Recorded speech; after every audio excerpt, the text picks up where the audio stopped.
Est-ce que vous faites partie de ceux qui ont un jour rêvé que TikTok, Instagram, YouTube, Netflix et même votre téléphone n'aient jamais existé? Et la raison à ça, c'est parce que ces plateformes et même Macron vous traitent comme des animaux d'élevage, comme des vaches à lait. Et c'est le grand malaise du siècle. C'est ce que je vais vous expliquer dans cette vidéo. Regardez bien jusqu'à la fin. Dans la tranche des 15-25 ans, une étude de Harris montre que environ 50% d'entre eux, alors même qu'ils passent leur vie avec, rêvent d'un monde sans réseaux sociaux. Et 21%, et ça m'a encore plus choqué, veulent d'un monde sans téléphone, sans smartphone. Vous savez quoi? Je pense que tout ça, ce n'est pas une surprise. Malgré l'énorme utilité qu'apportent ces outils, que ce soit en termes de communication, de pouvoir connecter le monde entier, eh bien, il y a quelque chose qu'on sent tous, qui est caché, mais qu'au fond de nous, on sait. C'est que ces plateformes, que ce soit TikTok, Insta et autres, eh bien, malgré qu'elles nous proposent un service qui est beau, qui est joli, au fond, on le sent, elles nous traitent comme des animaux d'élevage. Et vous allez savoir que j'ai pas choisi ce mot juste pour la provocation, mais il a un sens car exactement tout correspond. Regardez.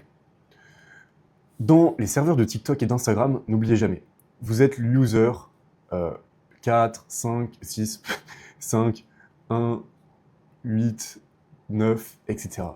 En fait, on est exactement sur les mêmes principes que les camps de travail. Un numéro unique vous est attribué et c'est avec ça que vous êtes identifié, que vous êtes appelé dans leur serveur, etc. En plus, à la manière des animaux d'élevage, ils ont des datas sur vous qui sont en fait des pages de tout ce qu'ils savent de vous. Et comme une caractéristique d'un animal comme d'un mouton ou d'une vache, les éleveurs modernes qu'on appelle des ingénieurs, ils utilisent tout ce qu'ils savent sur vous pour tirer un maximum d'argent. On est vraiment sur des grandes fermes digitales. Et ça, on va maintenant pouvoir passer à la partie numéro 2 de ce que je voulais vous montrer. On va pouvoir faire la comparaison avec le XXe siècle. Car le XXIe siècle, on est arrivé dans le siècle de la rationalité, de la science, et ça va amener des progrès gigantesques, mais ça va aussi définir les rapports interhumains, et surtout les rapports verticaux des grandes entreprises, des politiques envers les populations. Ce qui est extrêmement intéressant, vous allez le comprendre dans une minute. Regardez, au XXe siècle, les êtres humains, lambda, c'était de la chair à canon. On les emmenait à la guerre, ou au goulag, au travail forcé. Au XXIe siècle, dans ce siècle de la rationalité, les êtres humains, le peuple, c'est devenu une ressource. Et ça change tout. Et c'est quelque chose que beaucoup de gens ne comprennent pas. Ils sont toujours dans un rapport de domination, ils sont toujours dans une compréhension des rapports de domination très brutale avec les dirigeants, comme au XXe siècle, alors qu'en réalité, maintenant, on est traité comme des ressources. Et ça explique beaucoup de choses. Regardez, ça explique, et on va pouvoir après revenir sur TikTok, mais ça explique pourquoi les populations, maintenant, sont en bonne santé, ou en tout cas en santé correcte. Ça explique pourquoi on a une éducation qui est bien, mais pas trop bien, qui est juste ce qu'il faut pour qu'on puisse travailler et apporter de la valeur, mais pas pour qu'on puisse réfléchir. C'est aussi pour ça qu'on vit dans un monde de consentement. Regardez, au XXe siècle, les gens ils vous emmenaient au camp, vous n'avez pas le choix. Le XXIe siècle, c'est le siècle du consentement. C'est le siècle où vous choisissez d'aller sur TikTok. Vous allez voter une fois tous les 5 ans, et après, vous n'avez rien à dire pendant 5 ans sur la politique. Mais vous avez voté. Vous avez donné votre consentement. En tout cas, c'est l'histoire, c'est ce qu'on vous raconte. On n'est pas trop violent avec vous. On l'est, bien sûr. C'est-à-dire qu'il y a quand même des répressions de manifestations, etc. Mais pas trop de violence, moins de violence. Parce qu'on ne veut pas que les gens se sentent en prison. Il faut que les gens, encore une fois, ils donnent leur consentement, ils fassent d'eux-mêmes. C'est un siècle aussi où on ne va pas vous forcer avec un fusil, mais on va jouer sur vos faiblesses pour vous faire les choses. Faiblesses. Regardez, les TikTok, les Instagram, ils jouent sur des failles de votre cerveau.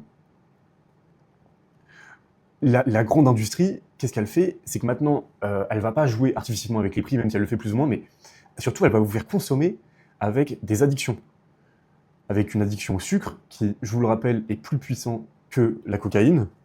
J'ai oublié d'éteindre ça. Avec des addictions également à la mode.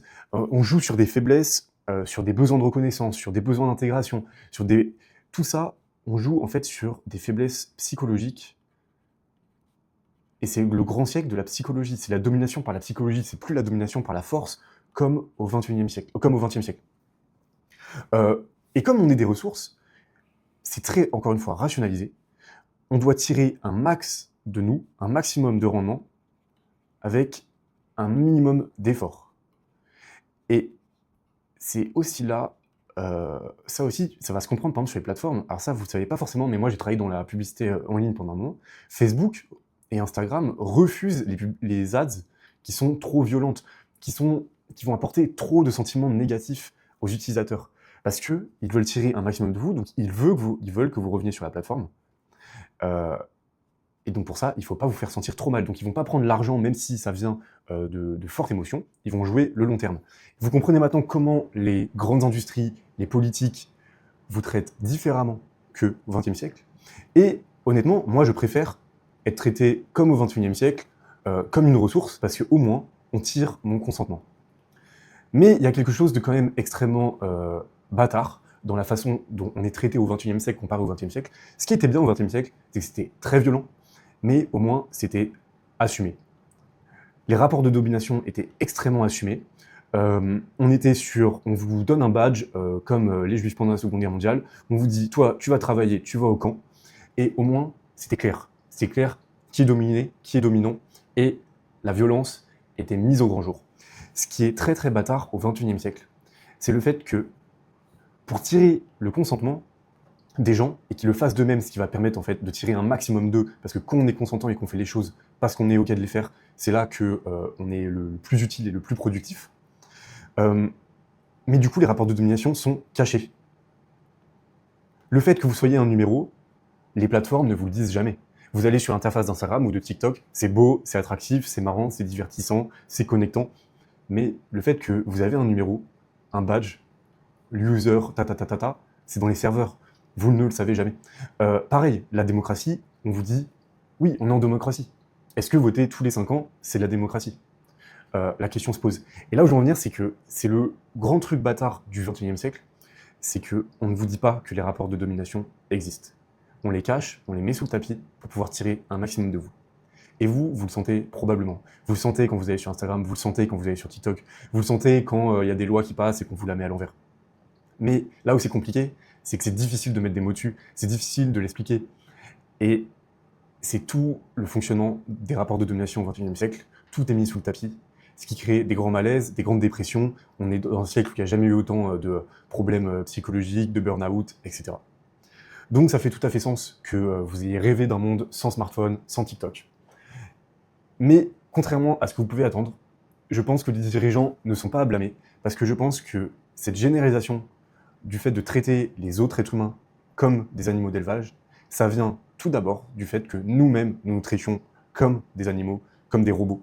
Et ça sera le sujet de la vidéo qui va sortir demain. Donc si ça vous a plu, je vous invite à vous abonner, à mettre un like, et n'hésitez pas à mettre un petit commentaire pour me dire si vous aussi, vous avez rêvé d'un monde sans TikTok.